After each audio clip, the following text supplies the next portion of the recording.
Melbourne, it's Colonel Steve Akley, and here I am once again at my place, the ABV Barrel Shop. I must be sleeping in this clothes because this is in like 3 videos. I shot 3 in a row, so that's I'm getting ahead of the game. I've got a lot of content here and stuff like that, and I'm not the type that's going to change shirts in between. You probably would like that, but again, I'm not Beyonce. I'm just going to do what I do here, and I'm going to record 3 videos if I have 3 ideas, and I'm going to be wearing the same shirt throughout those. So this is one of my Friday videos, the ones that get into a little bit more detailed information, talking to about my buddy Freddie Noe today. I think Freddie Noe is one of those maybe once in a lifetime, distillers, or should I say once in a generation. I think what he's got is special. He's working for the biggest bourbon company in the world in Jim Beam. And I think that he's got some great resources that are available to him.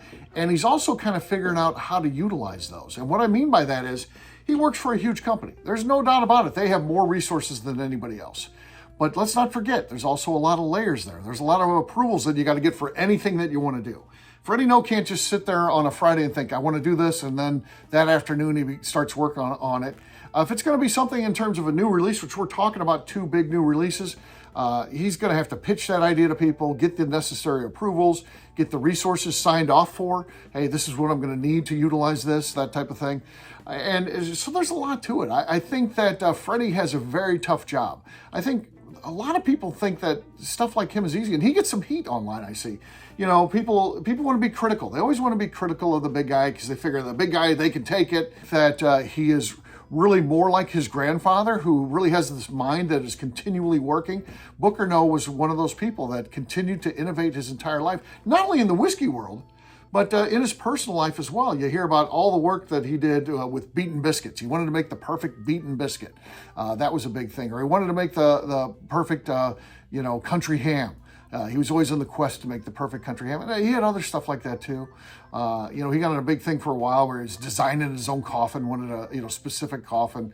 I guess one day, one of the Noe family members, I assume Fred, goes walking in his house, and there's Booker laying on the ground, and they're measuring around him because he's measuring for this coffin that he once built and all this.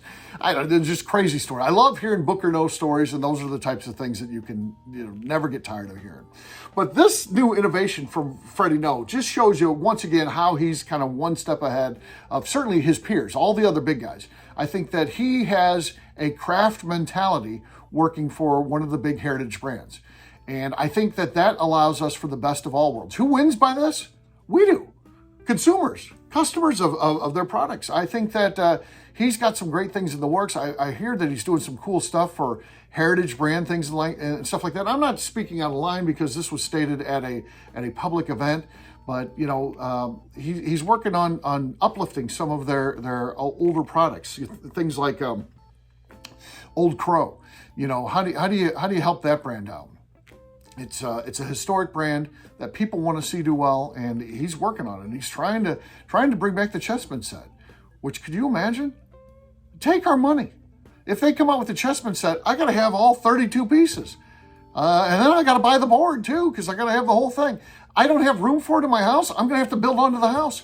But I'm willing to do that because I want that Chessman set. So we'll see what happens. Again, it's not an easy deal to do the things that he does.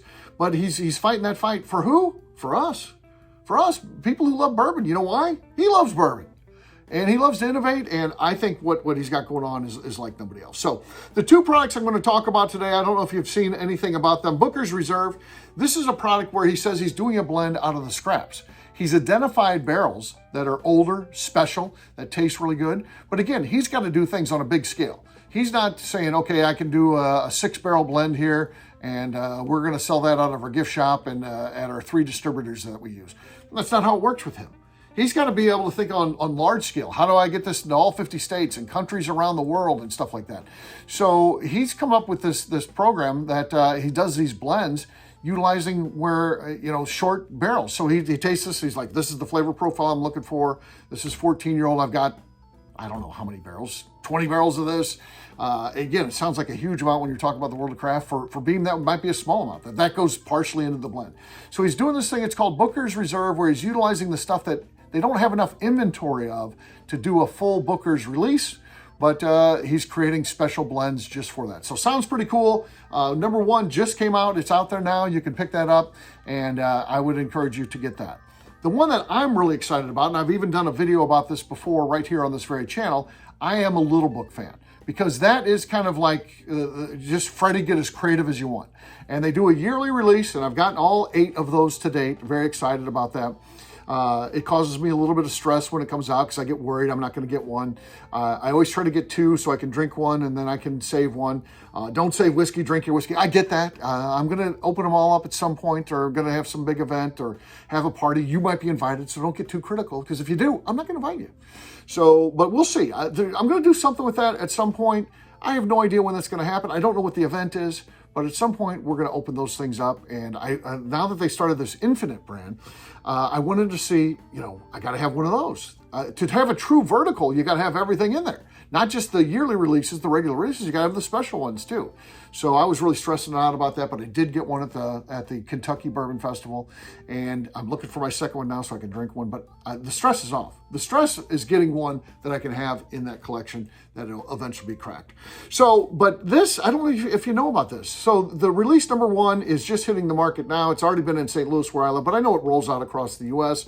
Your market mayor may not have had it already. So it could be coming soon to you, or it could be long gone, because it's going quick. And it retails for $130. And, I was saying I want one, and I get a guy reach out. I got one for you. I'm like, oh, cool. And he's like, that's going to be, I'm not gouging like other people. It's $350. I'll pass. I don't want to pay $350 for a $130 product. I'm just not going to do that. I might lose out and not get one, but I would rather do that and keep my dignity. Because for me, that's a dignity issue. That's embarrassing when if these people that go out and spend crazy money on the things. So, but I was able to get one, and happy about getting that. But just so you know what this is, the initial release, he's got into some older stock. Some of the last whiskey that Booker ever laid down, the man himself, 20-year-old whiskey. So this is some of the last bourbon that he made. We had a rye that was released a couple years ago. It was kind of the last reserves they had of rye that Booker made. Came out as Booker's Rye. Incredible. If you've got one of those, enjoy it. Share it with friends. It's definitely a special one. I picked up a bottle. It was so great. My buddy Gavin and I were out. $325 I paid for that. He thought I was crazy. He thought that's the craziest. No bottle of bourbon or rye is worth that sort of amount of money. And now he just kills himself that he didn't buy one himself, because of course it's worth thousands. But yeah. So I had that, drank that. And I got a couple more of those too, and including one that I was gifted to by Beam for helping them out. I did a dinner for them. They had a dinner scheduled for the market, and at the last second, someone had a conflict and couldn't go. Their local representative. And they called me up and said, Steve, could you fill in for us on this dinner? I said, yes. And they're like, well, we know we got to pay you. What do you want paid for that? And I said, nothing. I mean, this is just good for my business. I don't want any money for that. You guys are in a bind. Maybe I'll be in a bind one day. You can help me out. So I did it. And guess what they did? They gave me a bottle of Booker's Rye. That's insane. Yeah. It was already the Booker's Rye by that point. This wasn't like my buddy Gavin laughing at me because he didn't know what it was. This is the real deal. So pretty cool stuff. But anyway, so some people like when I get off track, others don't like it, but that's kind of what it is, especially on the Friday ones. I'll try to stay on track on the short Monday ones. On this one, anything goes. I just get to be me on these. So he gets this old whiskey. He's got some made by Booker Noe, his grandfather. He's got some made by his dad, Fred Noe. And then he's got some that he made. So he's got the oldest stock of bourbon that he made. He's got the oldest, some old stock from Fred and some old from Booker Noe. And he's combined those. Not just anywhere. He put them in a huge, and I think the number is 10,000 gallons. I don't know for sure. It's tough to verify that. There's nothing really out there online about this. But I think it's 10,000 gallons. It may be more or less than that. And it may be wildly more or wildly less than that. Let's just say it's big. Let's just strike out the number itself and just say it's a big barrel. Because they literally created a barrel out of it. They charred the inside of it. And then, get this though. Here's the cool thing. It's oak, because it has to be charred, new oak, to make it a bourbon. And he's got some oak from Germany, where the beams are from, Pennsylvania, where they went when they came to the U.S., and Kentucky, where they moved to and they are today. Oak from all three of those places, Germany, Pennsylvania, and Kentucky. How cool is that? That makes out this huge barrel, which ends up being a Solera barrel. So what they do is they put that whiskey in there. They left 30% in it. They drain out, 70%. I had to do some math there. I was a little slow on the draw. Should have done that beforehand and wrote it down. So they take out 70% of the liquid, they bottle it, and that becomes the release number 1 of the Infinite. Now, what they're going to do from now on, he's going to do blends, and he's going to dump them in there. And then he's going to drain out 70% of that, leaving 30%. So it'll be forever. And the cool thing is the TTB has ruled on this. They said as long as some liquid stays in there, that is always a brand new charred oak container. And that means it can be what he's making his bourbon. That's important to note, because if they said once you took that first out of there, that's been used, then it would be an American whiskey, which is a totally different category. I think of course, the Beam, they're and they do make things like whiskeys and stuff like that. That's okay. There's nothing wrong with that. But they're known for bourbon, and this will be a bourbon. It's going to be a yearly release. Really fun stuff. So now I'm on both of these. So they got me hooked.